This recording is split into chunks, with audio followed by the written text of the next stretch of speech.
G'day guys, Grumpy Trev back again with another 5-minute bite or minute review.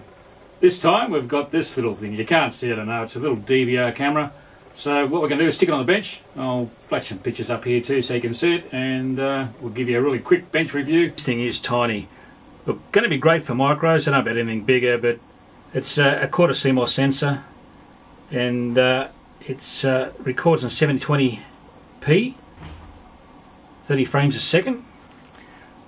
So it's pretty tiny. There's a little button on top here.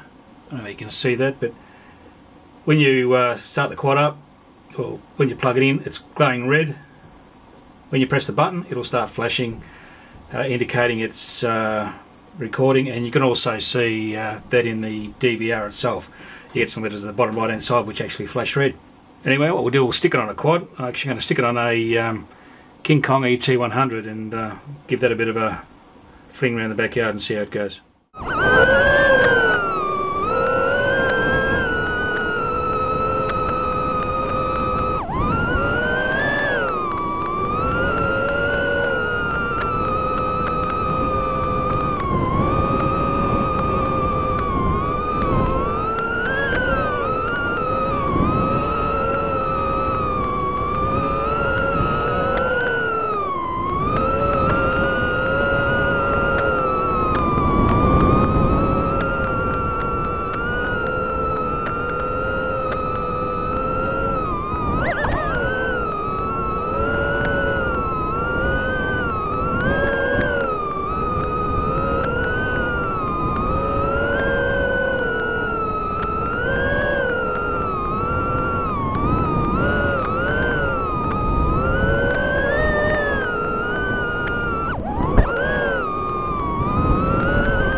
Well, what do you reckon, guys? I actually loved it. I reckon this thing was shit hot.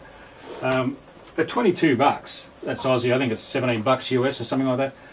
But this thing was great for a mini quad. I think it'd be pretty useless on something bigger, but easy to use, and it just worked. And the quality for 22 bucks is outstanding. So if you want something on your mini quad, why am I holding this? You can't even see it. Anyway, you want something on your mini quad, it's a way to go. 22 bucks or $16, $17 US.